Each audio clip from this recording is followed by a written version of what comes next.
اور مفتی طارق مسعود صاحب سے میں آغاز کروں گا آج کی اس نشست کا، اور ان سے میں درخواست کروں گا اور ان سے ہم یہ پوچھیں گے، ہم یہ جانیں گے کہ ربیع الاول کے حوالے سے، جس میں آپ علیہ الصلاۃ والسلام کی پیدائش کا بھی یہ مہینہ ہے اور آپ صلی اللہ علیہ وسلم کے وصال کا بھی یہی مہینہ ہے، اس حوالے سے قرآن و سنت کی روشنی میں مفتی صاحب ہمیں کیا سبق ملتا ہے؟ اور قرآن و سنت کی روشنی میں ذرا ہمیں بتائیے کہ آپ صلی اللہ علیہ وسلم کی پیدائش کا موقع ہو یا حضور کے وصال کا موقع ہو تو قرآن و سنت ہماری کیا رہنمائی کرتا ہے اس حوالے سے، براہ کرم۔ بسم اللہ الرحمن الرحیم۔ دیکھیے، رسول اللہ صلی اللہ علیہ وسلم کی پیدائش کے موقع پر پہلی بات تو یہ کہ صحابہ کرام نے یوم پیدائش کو نہیں منایا اور نہ یوم وفات کو منایا ہے۔ کوئی بھی چیز جب دین سمجھ کے کی جاتی ہے تو اس کے لیے قرآن و سنت سے ثبوت کا ہونا ضروری ہے۔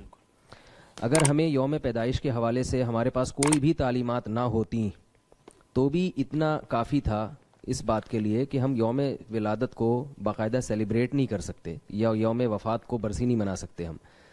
لیکن ہمیں کچھ احادیث ملتی ہیں جن سے ہمیں اشارہ ملتا ہے کہ اگر نبی کا کسی کو یوم ولادت معلوم ہو تو اس یوم ولادت کو پھر نبی نے کیا کیا ہے۔ ہمارے پاس مشہور حدیث ہے بخاری مسلم کی کہ آپ صلی اللہ علیہ وسلم پیر کے دن کا روزہ رکھتے تھے۔ صحابہ نے پوچھا کہ یا رسول اللہ آپ کیوں روزہ رکھتے ہیں؟ تو آپ نے فرمایا یہ میرا پیدائش کا دن ہے۔ تو اس سے ہمیں کیا پتہ چلا کہ دیکھیے، روزہ اور تہوار جمع نہیں ہو سکتے، یعنی عید اور روزہ جمع نہیں ہو سکتے۔ آپ جب کسی بھی چیز کو سیلیبریٹ کرتے ہیں یا مناتے ہیں تو روزہ رکھ کے نہیں مناتے۔ مثال کے طور پر آپ کو کوئی خوشی پہنچی ہو، آپ کا بیٹا امتحان میں پاس ہو گیا، تو آپ یہ نہیں کہیں گے کہ بھئی چونکہ میرا بیٹا امتحان میں پاس ہو گیا لہذا میں کھاؤں گا نہیں اب، ٹھیک ہے نا۔ کھانے سے پرہیز کر کے خوشی نہیں منائی جاتی، کھلا پلا کے خوشی منائی جاتی ہے۔ تو آپ صلی اللہ علیہ وسلم نے پیر کے دن روزہ رکھ کے یہ ثابت کر دیا، گویا امت کو یہ سبق دے دیا کہ میرا جو یوم ولادت ہے اس کو باقاعدہ سیلیبریٹ نہیں کیا جا سکتا۔ دیکھتے ہیں عید الفطر میں روزہ رکھنا حرام ہے، عید الاضحیٰ میں روزہ رکھنا حرام ہے، اور جمعہ میں بھی چھوٹی عید قرار دیا گیا ہے اس کو، تو جمعے کو بھی روزے کے ساتھ خاص کرنا ناپسند کیا گیا ہے کہ اس کی فضیلت سمجھ کے آپ جمعے کی روزہ رکھیں، کیونکہ عید کا تصور ہے اس میں۔ تو ایک تو ہمیں یہ ہدایات ملتی ہیں، دوسری ہمیں اگر ہم قرآن و سنت پہ اور شریعت کے مزاج پہ غور کرتے ہیں تو ہم دیکھتے ہیں کہ بھئی یہودیوں کے لیے جو دن تھا وہ ہفتے کا دن تھا، جو ان کی گویا چھوٹی عید تھی، جو مقدس دن تھا، ہفتے میں سب سے بڑا دن تھا وہ۔ اور اللہ نے عیسائیوں کے لیے اتوار کا دن رکھا، عیسائی یہودیوں کے بعد آئے تو ہفتے کے بعد ان کا اتوار، ہم عیسائیوں کے بعد آئے تو ہمارے لیے پیر ہونا چاہیے تھا، اور وہ نبی کا یوم ولادت بھی تھا تو وہ اور زیادہ اس کا تقاضا تھا کہ ہمارے لیے بڑا دن پیر کو قرار دیا جائے۔ لیکن آپ دیکھیں شریعت نے اس دن کو اہمیت نہیں دی بلکہ جمعے کے دن کو کر دیا اور اس کو عید قرار دے دیا ہمارے لیے۔ تو اس سے بھی ہمیں پتہ چلتا ہے شریعت کے اس مزاج سے کہ شریعت جو ہے وہ نبی کے یوم ولادت والے دن میں تہوار کا عنصر نکال رہی ہے، ٹھیک ہے نا، اس کو تہوار کسی بھی لحاظ سے اس کو تہوار نہیں بنانا چاہتی۔ صحابہ کرام کے جو طرز عمل ہے اس میں بھی ہمیں یہ بات ملتی ہے کہ صحابہ کرام نے جب سال کی ابتدا کی ہے، سال کی ابتدا حضرت عمر رضی اللہ تعالیٰ عنہ کے دور میں صحابہ کا اجتماع ہوا اور مشورہ لیا گیا کہ ہم سال کی ابتدا کب سے شروع کریں۔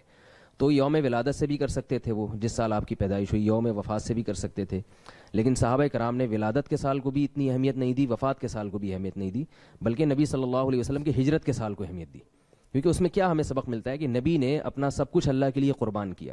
تو جب بھی سال تبدیل ہوگا تو ہمارے ذہن میں یہ آئے گا کہ جیسے اب 1439 چل رہا ہے، 1439 ہجری کا یہ ربیع الاول چل رہا ہے اور آج 13 تاریخ شروع ہو چکی ہے اس کی، تو 1439 کا لفظ جب آئے گا تو اس کا مطلب ہے کہ نبی کو اللہ کے لیے قربانی دیے ہوئے 1439 سال ہو چکے ہیں، 38 سال ہو چکے ہیں، 39واں شروع ہو چکا ہے، یا 39 ہو چکے ہیں اور 50واں شروع ہو چکا ہے۔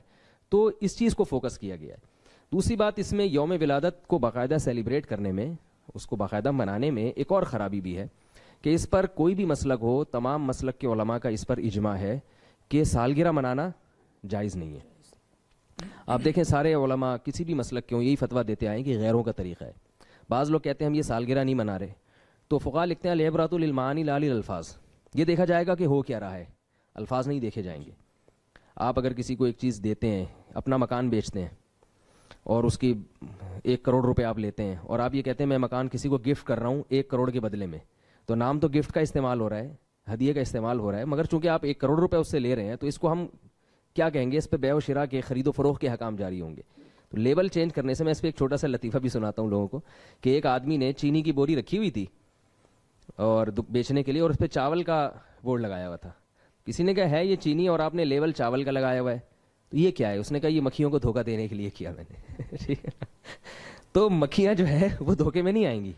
تو لیبل چینج ہونے سے کچھ نہیں ہوتا. یوم ولادت کو سیلیبریٹ کرنا یہ ہے سالگرہ. کیک اس کا لازمی عنصر نہیں ہے. اس میں کیک بھی ہو سکتا ہے, مٹھائی بھی ہو سکتی ہے, بتیاں بھی ہو سکتی ہیں, یہ سب چیزیں ہو سکتی ہیں, اس میں کچھ بھی ہو سکتا ہے. اور یہ ہو بھی رہا ہے تو کیک بھی ہو رہا ہے, لیکن نہ بھی ہو کیک, اس کو سیلیبریٹ کرنا جو ہے نا اصل چیز ہے. تو جب آپ یوم ولادت منا رہے ہیں تو یہ سیلیبریٹ کرنا ہی ہوا, یہ سالگرہ منانا ہی ہوا. اب عجیب بات ہے, انگریز ہم پر اعتراض کر سکتا ہے کہ میں اپنے بچے کا یوم ولادت مناؤں تو تم اس کو ناجائز کہتے ہو اور کہتے ہو اسلام میں یہ منع ہے, اور جو نبی اسلام لے کر آئے انہی کا یوم ولادت منا رہے ہو, انہی کی سالگرہ منا رہے ہو, تو یہ ناجائز نہیں ہے. تو آپ اس کو کیا کہیں گے, آپ اس کو کیسے قائل کریں گے اس پر؟ تو یہ اس کے بھی خلاف جاتا ہے یوم ولادت ہو. اسی طرح یوم وفات برسی ہے, اس میں برسی کو کیوں منع ہے کہ غم کو تازہ کرنا, یہ بھی اسلام میں پسندیدہ نہیں ہے. تبھی آپ دیکھیں فقہاء نے لکھا ہے 3 دن کے بعد آپ عیادت ناپسندیدہ اور مکروہ عمل ہے. تعزیت کرنا کسی کی 3 دن کے بعد میت کی مکروہ ناپسندیدہ عمل ہے, کیونکہ آپ اس کو کھینچ نہیں سکتے زیادہ. غم ہوا ہے 3 دن, اور عورت کے لیے شوہر مر جائے تو 4 مہینے 10 دن سے زیادہ وہ نہیں کر سکتی, غم منا نہیں سکتی ہے. غم کا مطلب یہ جو مخصوص طریقے سے.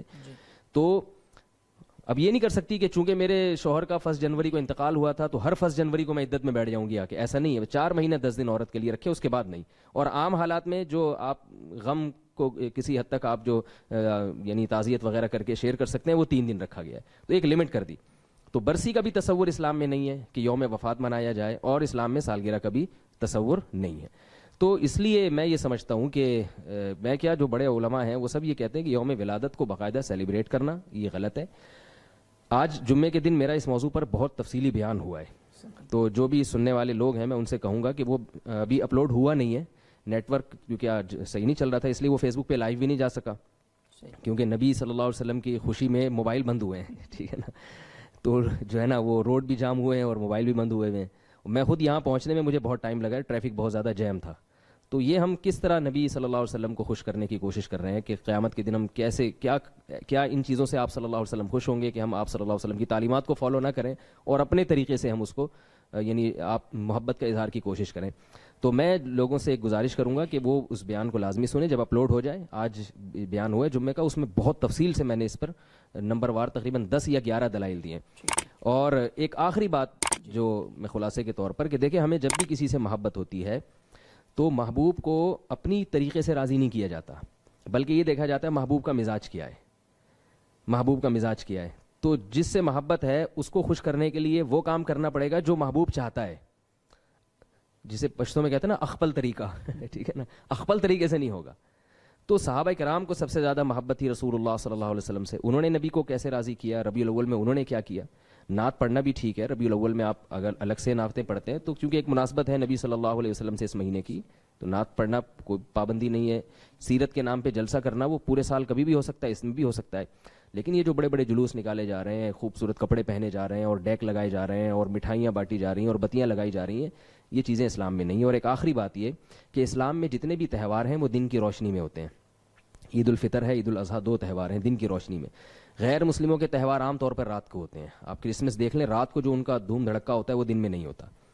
تو عید میلاد النبی جو ہے جو آج کل جس طرح سے منائی جا رہی ہے, اس میں رات کو زیادہ منائی جاتی ہے, دن میں کم. خود یہ چیز شریعت کے خلاف ہے, کیونکہ جو بتیاں ہیں, لائٹیں ہیں, وہ رات کو زیادہ جگمگاتی ہیں, تو دن میں وہ منائی نہیں جا سکتی اس طریقے سے. تو یہ چیز بھی شریعت کے مزاج کے خلاف ہے کہ تہوار اگر یہ ہوتا تو دن میں ہوتا. اور بات سے بات یاد آتی ہے تو ایک اور بات آپ کی خدمت میں پیش کروں کہ کسی بھی قوم میں, کسی بھی مذہب میں جو ان کا تہوار ہے نا, اس میں سب کا اتفاق ہوتا ہے. آپ دیکھیں جو لبرل ہندو ہیں وہ بھی ہولی کے دن ہولی مناتے ہیں, جو لبرل عیسائی ہیں وہ بھی 25 دسمبر کو کرسمس منائیں گے. بہت ہی کوئی بالکل ہی مذہب سے باغی ہو تو وہ نہیں منائے گا, لیکن کوئی بھی اس میں اختلاف نہیں ہوتا تہواروں میں. مسلمانوں میں جتنے بھی فرقے ہیں, جتنے بھی مسلک ہیں, عید الفطر کو سب مناتے ہیں. عید الفطر ہے, یکم شوال کو اجماع ہے کہ یہ ہمارا تہوار ہے. 10 ذی الحجہ کا اجماع ہے کہ یہ عید الاضحیٰ کا دن ہے. اور یہ جو تہوار ہے نا یہ متفق علیہ ہوتے ہیں, اس میں اختلاف نہیں ہوتا. عید میلاد النبی جس طرح سے منائی جا رہی ہے, تو آپ دیکھ لیں بعض ملک ایسے ہیں جن میں پتہ ہی نہیں ہوتا کہ ان کو آج کوئی عید کا دن بھی ہے. سعودی عرب میں تو پتہ ہی نہیں ہوتا عربوں کو کہ آج کیا ہے. پورے ملک ایسے ہیں جن میں منائی نہیں جا رہی.